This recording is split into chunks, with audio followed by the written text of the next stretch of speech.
Do you have any advice for running low magic dark fantasy campaigns in Dungeons & Dragons 5th edition? I'm looking for help with things like setting tone, ways to make the world feel dangerous without bogging the game down, or ideas for themes that I can focus on. Your videos have been a huge help thus far. I appreciate all your help. Well, thank you. Well, first things first, I would recommend finding a model for the dark fantasy that you're going after. For instance, is this dark fantasy or is this grim dark? Because they are very different. Grim dark is a world without hope, while dark fantasy is a bad world where terrible things happen. However, there is still a chance of things getting better. And even from there, dark fantasy varies so much as a genre.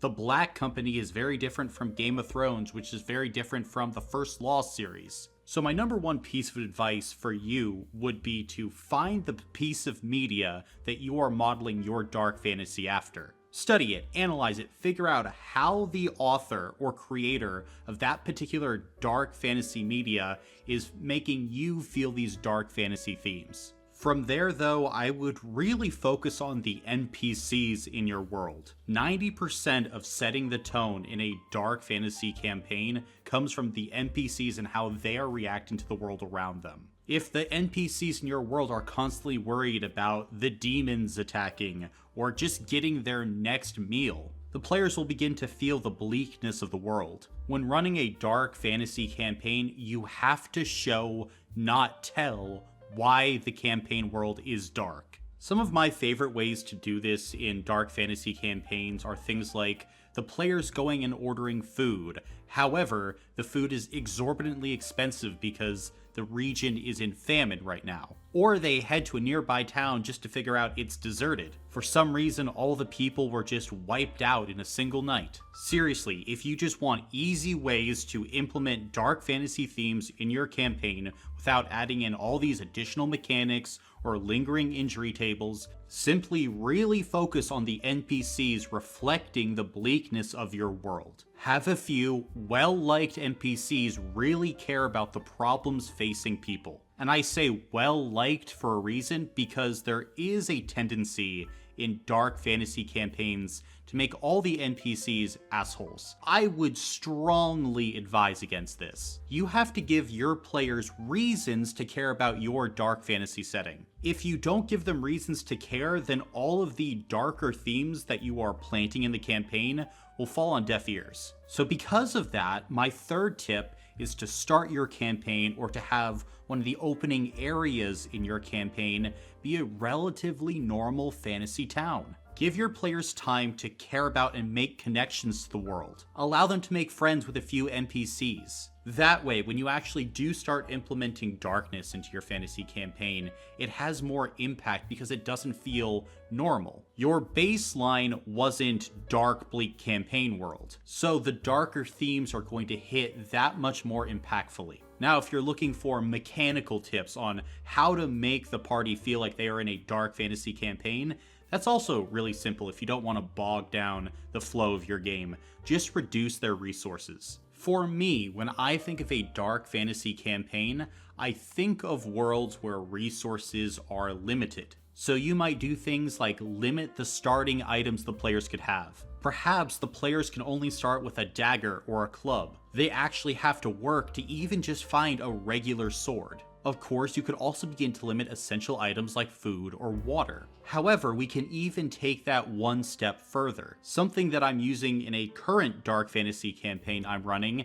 is to have long rests be a resource. Maybe, due to a curse upon the land, parties won't take long rests naturally, or they won't get the benefit of long rests without certain items. Making long rests come from a resource I've found very effective at reinforcing a feeling of scarcity in the world. I'd also highly recommend that you keep careful track of material components for spellcasters. A lot of modern DMs don't track material components or wave the components away with a material pouch or an arcane focus. If you make your spellcasters gather each and every material they need to cast spells, that will certainly reinforce the scarcity of your setting. Or if you don't want to do that, you can just cut the spell slots that spellcasters have in half. With player permission, I've done it a few times in previous campaigns, and it did its job. There was instant magical scarcity in a campaign and the players didn't have to keep track of material components. Now, I just want to reiterate for those of you in the comments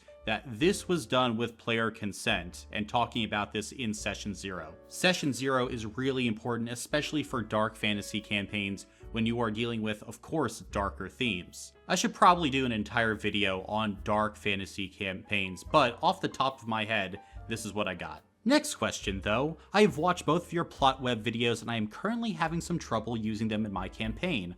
All of the major factions are spread out by weeks of travel through a very dangerous wilderness and have barely made contact with each other. The inciting incident of the world that affects all of the factions happened about a month ago. City being destroyed, refugees, okay. A couple of my players have weak ties to a few of the factions, and one has almost nothing to do with anything, grew up in a homestead in the wilderness. How do I connect things from backstories and my campaign plot, increasing demonic and devil activity, that are so separated geographically and have very little to no contact until the campaign starts? So I offer DM coaching on my Patreon, and this is a situation that is very close to a problem a patron of mine had been having. Like even down to the demonic activity and the very spread out campaign world. So I know this problem is fixable, but you're probably not going to like the fix. As a dungeon master, you created this campaign world. You created the distance between the factions, how they don't really know about each other, everything. So if you created a campaign where nothing can be connected, then you can't make a plot web. You're trying to make an omelet without any eggs. Like, in order to have a plot web, there has to be at least some level of interconnectivity in your campaign world, or you have to plan for things to get connected. Now, with all this being said, usually when I work with people like yourself who are having a problem connecting their plot nodes together, those problems are usually just self-imposed. After about 10 minutes of working, we can usually begin to start connecting plot nodes together. Figure out what is an absolute necessity in your campaign and toss what doesn't need to be there, or change it so that you can actually create a plot node. Find those gray areas in not only what you've created, but what the players have created as well. If players have weak ties to a faction, figure out ways to make those ties stronger. It can be as simple as taking an NPC in their backstory that was a part of the faction and having them over time now be the second in command in the faction. Think laterally and try and make connections across your story. However, with all that being said, if you are still running a campaign or you can't find any connections or are unwilling to create more connections behind the scenes,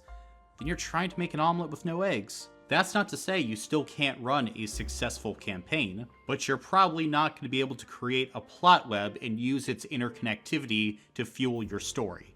I'm sorry, I wish I could provide more detailed advice, but I don't have a lot of necessary information about how your campaign is structured. The best advice I can give is to break your campaign down to the slimmest of foundations and build back up from there. Take nothing as a given and think laterally when you are connecting player backstories to the campaign. Alright, next question though. How do I get to play in one of your campaigns? I'd love to play the boxer fighter you mentioned in one of your tier videos. Yeah, you see, you don't. Part of my love of TTRPGs is playing with friends. I like playing with people that I know, and I gravitate away from games with total strangers on the internet. I've started getting this question more and more, so I just want to answer it definitively here.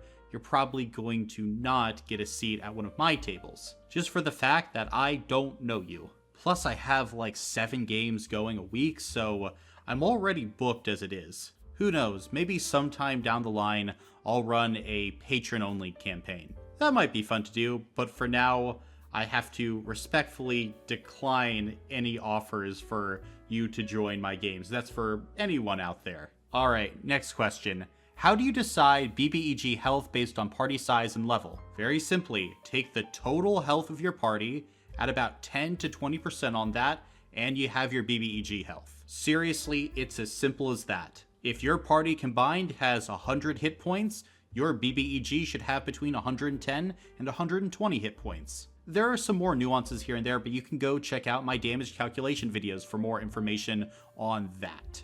Another combat-themed question though, Following up on your MCDM Flea Mortals video, I think it would be fun watching you create a monster with villain actions and a combat encounter to go with it. Maybe, I think it would be fun to do, I just don't know how many people would watch it. I already have multiple videos of me making combat encounters, my Encounter of the Week series. I also did a video where I, live in 10 minutes, created an encounter. Those videos, in truth, just did not do very well. So who knows, maybe I'll do a video like this at some point? I just don't think that there's a huge audience for it. Now, if you guys disagree and you actually want to see a video like this, well, tell me in the comments below. Maybe I have completely misread my audience. Alright, on to the next question. Is there any way to retrofit a story web for an already running campaign?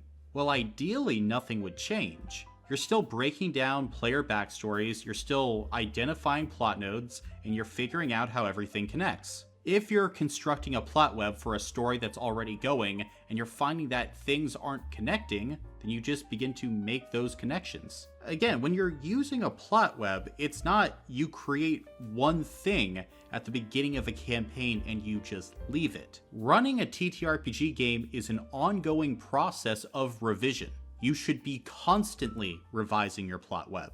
A plot web isn't a tool for constructing a story, it tells you where your story is at. It's almost like a story thermometer for connectivity. So if you're creating a plot web and there's not many connections, it's just telling you your campaign doesn't have a lot of interconnectivity. So at this point, I'd highly recommend, if you hadn't already, go and watch the second plot web video and look at how we stitch in a new character into a story. Otherwise, if you've made your plot web and the story looks incomplete, begin to add in new nodes, new ideas, so that it begins to connect together. Ooh, a horror question next. What systems do you recommend for running horror games? This Halloween, me and my group tried 10 Candles, and it went pretty well, I think. Oh my god, okay, I love 10 Candles. Yeah, so for those of you that don't know, 10 Candles, at its simplest form, when one of the players fails a die roll, you snuff a candle. When the last candle is snuffed, all the players die. It is a very cool atmospheric horror game. I remember one of the best horror sessions I ever ran.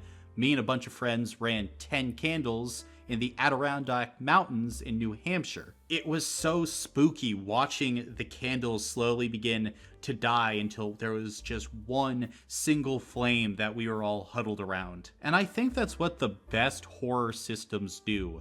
They get this atmosphere of suspense going. At least those are the horror systems that I like the most. So if you like 10 Candles, I would definitely recommend the horror system Dread. Dread is a system where instead of making die rolls, you pull blocks from a Jenga tower. When the tower falls, a person dies. So trust me, the games can get quite intense very quickly. The game is also free online, so if you have a Jenga set, you can just go and download the rules and a few modules. Yeah, I think they have like 3 modules that you can just run. So I recommend Dread, 10 out of 10 horror system. I also recommend Call of Cthulhu because I love Lovecraftian horror and I started as a keeper. It's one of the systems I think I know the best. So yeah, Call of Cthulhu's one. Honestly as well, I think a lot of Powered by the Apocalypse systems work very well for horror. Things like Monster of the Week, Blades in the Dark, Band of Blades, my all-time favorite TTRPG. And I think this is because horror operates on a sense of powerlessness. You can't be having a power fantasy in a horror campaign. So basically, I guess I recommend any system or any point in the system where players feel not powerless, but they aren't powerful. They don't have all the tools they need to survive any situation. Like, you can run a very, very effective horror one-shot in D&D if you run it at first or second level. At those lower levels, the players are squishy and fragile. They're not going to be hucking fireballs at the xenomorph. So if I had to give my top 3 recommendations, it would be Dread, number 1, probably followed by Call of Cthulhu, 10 Candles. I'd also give an honorable mention in there to Monster of the Week. Also, unfortunately, I would probably steer people away from Critical Role's new system, Candela Obscura. I had very high hopes for the system. People from Band of Blades helped to collaborate on Candela Obscura, so I was over the moon. But for a number of reasons, Candela Obscura, it just did not scare me or my players at all. I think it's very good if you want to play a horror session with the entire family. But it's not a system, at least in its current form, that I think really builds dread or leads to a very scary horror experience. I'm trying to be very nice on the system because it's recently come out. They'll probably, I hope, tweak some things here and there. I really do like the world they've created for it. It's really not for me at the current moment. Let's see. Next question, though. Tell us more about the new release of Chains of Asmodeus. Okay, so this is the sequel to Descent into Avernus. It's from people who have worked with Wizards of the Coast, or something like that. Honestly, I didn't care enough to learn all the backstory behind why it was published on DriveThruRPG and things like that. I know all the proceeds are going to charity for a tax write-off, though. They didn't say the tax write-off part out loud, but we all know that's why they are sending all the proceeds to charity. Otherwise, Chains of Asmodeus, I'm happy that they had a campaign that can actually take players to level 20. I was interested that they gave Amadeus's most powerful avatar stat block. From what I've seen, the overall setup of the campaign is interesting, and it's actually well balanced for higher level parties. I'm glad these designers actually know what types of enemies to throw at higher level parties so that spellcasters don't curb stomp marshals. Because seriously, if you're playing a spellcaster in this campaign, do not expect to be dealing a whole lot of damage. Or rather, expect that the campaign acknowledges that you are a higher level spellcaster with magic is going to adjust accordingly. Just from having read over parts of the module, I think the combats are well designed, I like the premise of the story, but I can't give an overall seal of approval on it, as I haven't been a player in it and I haven't ran for it. All I can say is that Chains of Asmodeus looks incredibly promising, and I really hope that they would publish adventures like this more often. But of course, there's probably not much of a market for adventures beyond level 12, so I understand why it was published through DriveThruRPG. But overall, yeah, I'm very encouraged by this. Next question, though, is going to be from a member on my Patreon. Actually, 2 questions. Which would you say should be the checklist of what to have prepared before every session of a campaign? 4 situations, 3 NPCs, 2 magic items, 1 combat encounter. 4 situations to throw at your players. They're not necessarily combat, but something like a player's curse begins to awaken, or a character from the bard's backstory shows up. These are things that you can throw out if you don't really know what to do next, or you need to spice up what the party's doing. Then 3 NPCs, ideally tied to these situations that you can throw out for the players as well. The NPCs are just names and backstories that you can throw out if you need them. Then 2 magic items that you can give to players if they're going shopping for magic items, or if they loot the body of a particular powerful NPC that might find one of these magic items on them. I like to have them just so that I never panic if the players just happen to go shopping. And the last thing is just a combat encounter to buy you time before the session ends. If you ran out of content for the session, but you still have an hour left to go, just throw an owlbear at the party. But seriously, if you just need the bare essentials for going into any session, those 4 things are enough. Now, if you're trying to string along a cohesive narrative, you need a bit more than that. But I've been helping to coach Alejandro, so he already knows this. Then the second question is, what kind of DM screen do you use, if any? I do not use a DM screen. I keep all the notes that I have on my laptop, and when I'm in person or on the internet, I have all my roles out in the open. I'm a big proponent of DM transparency and DM honesty. I mean, pretty famously, I don't change my monster's hit points mid-combat. I don't fudge my rolls, I don't do any of that. I prefer everything to be right out there in the open. The only thing that's not out there in the open are my notes. But of course, this is just my preference for my campaigns because I think just building this honesty and this trust between you and your players allows you to do a lot more than if your players are constantly doubting what you're rolling, what the monster's hit points are, etc, etc, etc. So that's why I don't use a DM screen. I don't hate on anyone that does, but for me, I just don't have anything to hide. However, I should probably now take a moment to thank the patrons who help to support this channel and allow me to make this great content. Next question, though, is if you could make the next D&D movie, on what adventure would we go on, and how would the setting be like? So after thinking about it, I would probably approach a D&D kind of movie universe the same way Marvel approached theirs. The D&D movie I would make would probably follow someone like Drizzt or Elminster. We get their backstory, go on a mini quest with them. I mean, there's so much out there for established D&D characters. I'm assuming we're doing this in the Forgotten Realms, as that's the official D&D setting now.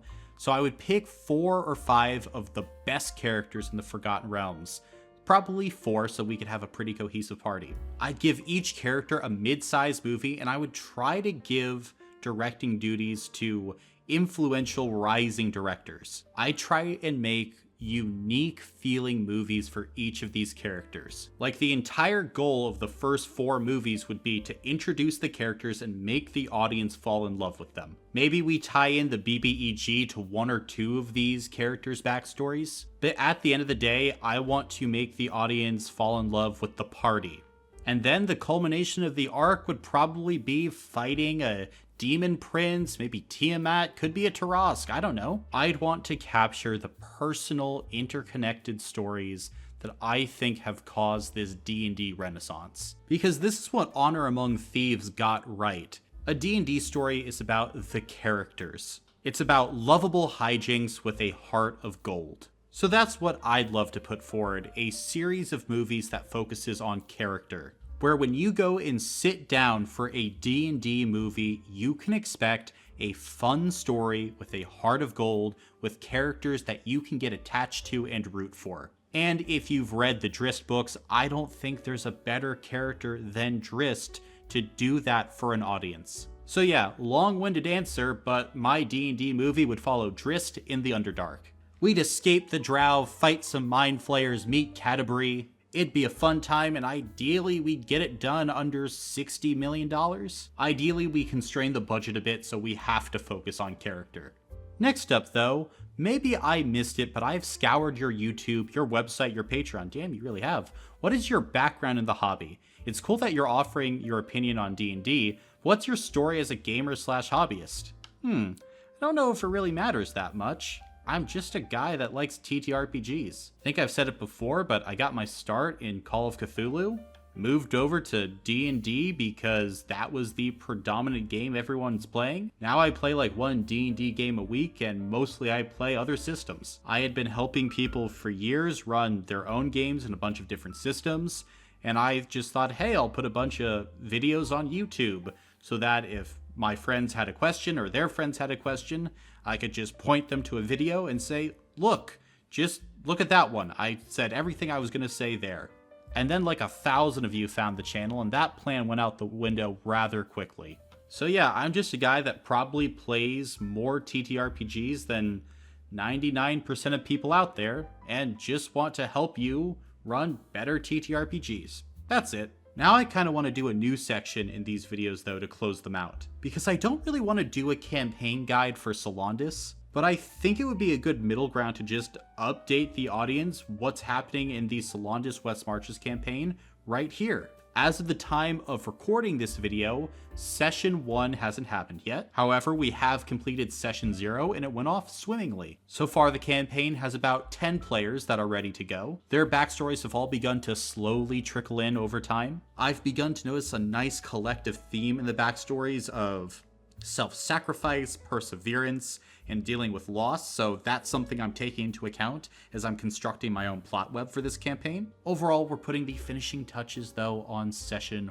1, so I look forward to further updates. And if you don't know what I'm talking about, you can check out this video right here, where I'm constructing a West Marches campaign from scratch. Also, check out my Patreon if you haven't already, and thank you for entering the dungeon.